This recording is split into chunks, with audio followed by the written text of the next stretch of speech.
So you're looking to pick some winners this week on the PGA Tour. You have come to the right place. Golfbet Key Stats coming up.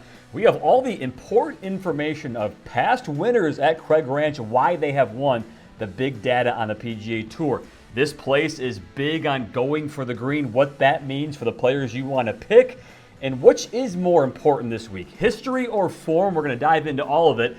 Let's start with this. Do you really need to have the putter be your best club in the bag this week? You might not. The last 4 champs all ranked inside the top 5 in strokes gained tee to green, but not putting. In fact, Will Gray here with me, only 26% of the strokes gained from the winners came on the green in that span. This is not a place, like you said, where you need the hot putter. It's much more a ball striker's venue, or a place where if you have a hot week tee to green, that's really going to give you much more distance to shine against the competition. And the putter can only get so hot at TPC Craig Ranch. It's a lot about what else you do elsewhere on the course. And I know we're going to talk about those scoring trends that might be of importance for folks looking to get some outright winners and some prop bets this week. By the way, these key stats work. Last week, Will hit 2 big bets. He picked his winners in Andrew Novak and in Ben Griffin plus 2,200. And that top 10 you had for Ramey was impressive with Justin Lauer plus 650. Will did all his research with his PGA Tour tools. That's what we're doing here on Key Stats. Hit that subscribe button. We have all the nice things that you need to pick the right winners. And Will, before we get started, we're going to go through all this, and I really think this is a kind of week, based on these numbers we've gone through, we could find one of those players who's come close and who has not quite gone over the hump to win. And you're going to tell me afterwards, maybe the viewer can too, if you agree or not, some players that you've loved but haven't quite won yet.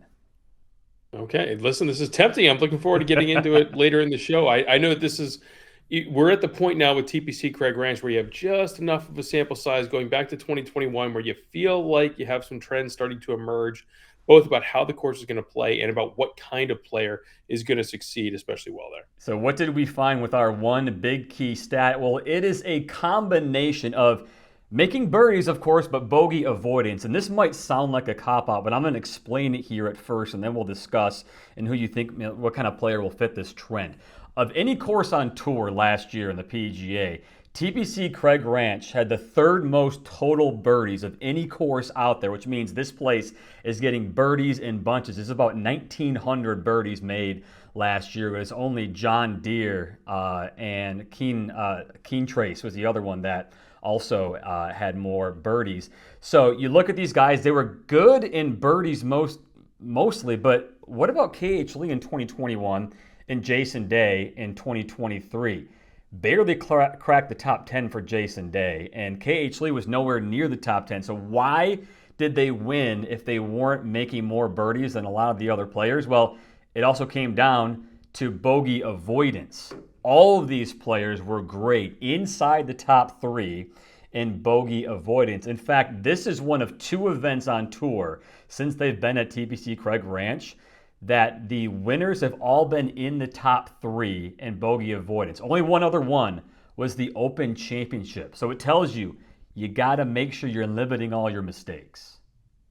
I think that's where my mind goes, Chris, is just how much a bogey sets you back at this event. Knowing that the winning score is probably going to get into the mid-20s under par. These guys, all 4 of these last champions, 3 different guys, 4 different years, each made 3 bogeys across 72 holes. So it shows maybe you can have 1 misstep, 1 misfire per round, or even less than that. But if you get into a round where you're making 2 and 3 bogeys, man, you're really putting yourself behind the 8 ball, because you're right. You have to make a bunch of birdies to keep pace here, knowing that something in the mid-60s is needed just to kind of feel like you're treading water and making up ground against the field. But it really is a factor of how much a bogey will hurt you and how much more runway you're going to need to make up those strokes. So listen, make a lot of birdies, make a few bogeys. That's a great score and a great combination any week on the PGA Tour, but especially this week, it feels like I might lean a little bit more towards the bogey avoidance, because it really does seem to be a pretty reliable trend that if you're able to keep a pretty clean scorecard, you're going to have a chance at the end. And you think about so many of these courses that are just birdie fests. Well, this place is going to feel a little bit different, because I agree, avoiding bogeys probably more important than making birdies, because everybody's going to make birdies. When you've got 1,900 birdies out there for 4 rounds. Everybody is making them. It's who's avoiding the bogeys. Find your players on PGATour.com in our stats tab. Who's doing the best that you think this week will avoid those bogeys? How about the actual course and the way it's going to play? We know one thing for sure here, Will. This is a feast or famine course when it comes to going for the green. We're going to predict that the winner is going to go for the green a lot. Last year on tour, it was the second lowest score to par where going for the green was the situation. And again, it was at Keen Trace, was the only other one that had a lower score to par when players were going for it, whether it was a scoreable par 4 or going for a par 5 and 2. Yeah, that was the thing I was going to say is we're not just talking about par 5s here. There are some opportunities where you have, reachable par 4s or drivable par 4s at TPC Craig Ranch, but a lot of it is going to be heavily influenced by that par 5 scoring and really that approach to how people go about trying to get, around these par 5s. You've got to put your drive in play. There's not as much, opportunity to stray or to really have impactful penalties off the tee as you would see at some of the other tighter courses on the PGA Tour. So this is one where guys are going to hit full send off the tee with driver in hand, and then it's what can you do from there with that strategy, knowing that if I get it on or around the green, that's going to give me a huge advantage versus if I have to play these par 5s as a 3-shotter. And similar to the, when the couple of those par 4s are going to play a little bit shorter, it really does seem to be, a course and an event that rewards an aggressive mindset and style of play in terms of trying to execute those shots, but also taking that approach to begin with to say, I need to get down there and really make the best of the situation. Take the aggressive approach, but again, don't make that bogey, right? Yeah, exactly. Easier said than done. Also, look at on the bottom here on the left, how well these winners did when they went for the green compared to when they laid up. I mean, you got K.H. Lee in 2022 going 20 under par, and he was even par when he laid up. We don't even know if he laid up at all, but we knew going for it for K.H. Lee worked wonders for him. So we're kind of looking at you're going for it big. You're taking the chance when you need to take it, but you're avoiding the mistake when you have to do that. Seem fair to you? Yeah, definitely. So I'm looking at, total driving, strokes gained off the tee for guys that are going to be able to put themselves in that position, but it's also par 5 scoring. Birdies are better on the longer holes to know who's able statistically to take care of those, situations and take advantage of those opportunities when they arise. One other thing we like to do here on Key Stats is look at the past winners, how they did on that course previously, their course history, and how they were doing leading up to when they won, called course form. So here's the last 3 winners and what we have found with their correlation of history and form. In the white is how that winner has done at that course overall, and in the blue is how they have done how they did leading up before they won that week. The one thing I see here with course history, Will, does it really matter to you having a course history? We knew Lee loved it 2 years in a row, but other than that, Taylor Pendrith played it once and won. That was it. And Jason Day was all over the place. It's much more a place where if your game is in good shape, especially as we said at the top, right? It's tee to green. You need to have all of those facets in place. If you make a few putts, that's going to help, but you're not going to be able to ride solely on a hot putter and win or contend at TPC Craig Ranch. But if the swing is in good shape and if your game is trending in the right direction, as we've seen somewhat for each of these 3 winners over the past 4 years, that's what's going to carry the day much more so than an affinity perhaps with TPC Craig Ranch. It's just a place where if you've got the whole package and it's clicking that week, you are going to be able to rack up those birdies. As you said, 1,900 birdies. Everyone's going to make a few circles on the scorecard, but it's about taking advantage of the longer holes, avoiding the bogeys, and really just making a optimized scorecard as best you can. And when we look at this metric each week, sometimes we find things, sometimes we don't, but I think we should highlight here in the blue the 5 results leading up to that victory. These guys were playing good golf. I mean, sometimes players catch lightning in a bottle and they're all over the place, but Taylor Pendrith was really good outside of a couple of missed cuts. He was near contention back-to-back weeks. And the same for Jason Day. Lee obviously wasn't close, but he was making cuts every week. So to me, this feels like it's a player, again, I said off the top, it's a player who has come close, who's been doing very well, where you don't need to make all the huge putts. You've been great tee to green, but you haven't done it quite enough yet. Your course history doesn't mean as much, but you've been playing great golf lately. That's why I said all that earlier.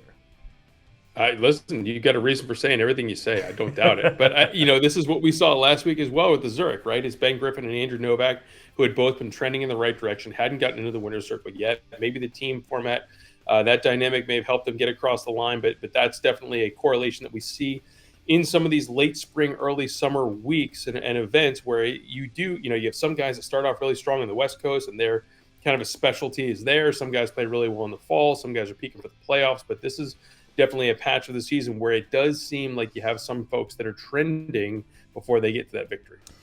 So that's course history and form. Now, the last thing that we want to do is look at the last handful of years. And Craig Ranch is easy because they've only been playing here since 2021. So we have 4 years of a sample size to look at what our players we are approaching here have done. The most strokes gained any player at this course with a minimum of 2 rounds played. We're not doing Taylor Pendrith one and done. Look at this list, man.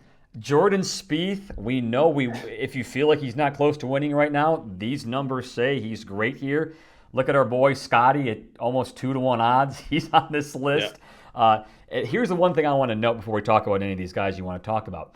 Look at how well most or all of them are doing off the tee, approaching and around the green, and how mediocre they are putting. It's exactly what we were saying earlier. The players who are gaining the most strokes, they're doing it in the first 3 categories, and they're doing very little in putting it. It's just going to basically proving what we were saying of tee to greens, massive this week, and putting's not. Yeah, outside of the scar tissue that might still linger from the 72nd hole last year, this trend is not set up well for our guy Ben Coles there on the right because he's kind of swimming upstream versus what the other guys are doing. It's interesting to see so much green for Jordan Spieth. I feel like it's been a while. It's amazing to think that he's only won twice since that Open Championship back in 2017. So we're going on nearly 8 years with only 2 victories. So that makes it tough for me to back in that 18-1 range, but. Sam Burns popping here at plus 3,000. That's one that maybe I need to give a second look. Steven Yeager is someone that we've seen had a lot of success across the state at the Houston Open. Potentially that can translate over into the Dallas area as well. So, I do think that is something that it could potentially be impactful to see how we're going to try and handicap this event. Burns has been off the radar recently. It might be the reason why he's lower on the odds board. It's Scotty and everybody else. I mean, plus 280 is ridiculous. I don't think the next one's even within almost 2,000 of him. Ben On's a player who just continues to pop in stats, but doesn't quite get it when we get to a Sunday. If you're picking him to win, picking him for a prop. So we'll have to maybe dive more into him. You mentioned Spieth. You going to dig into Spieth a little bit in the next day? I may. He's going to be so short, especially with Scotty as short as he is. It's hard for me to get involved. Maybe you look for some of the head-to-head as it comes together. But listen, if you bet Jordan Spieth at 18-1, 20-1 for every tournament over the last 5 years, you're in the negatives. And so I might need a little bit more out of him. This is an event where he's going to be the hometown guy. He's going to have a ton of support. But it's hard. It's hard to get over that hump there. I know he's won across town at Colonial before, so that was at a different part of his career. I'm looking more in that 30 to 40-1 range. Give me some Burns, give me some Yeager before I take Jordan Spieth for an outright. You did pick Ben Griffin and Andrew Novak, first-time winners. Maybe Ben Griffin gets his first individual win this week. He's pretty high up there. Maybe Ben On gets in the winner's circle for the PGA Tour for the first time. We'll see. Listen, it's going to be a fun week. There's a lot to dive into here. We're only getting started this week at Golfbet as we look into the Nelson, and we'll keep it going all week long here, Chris.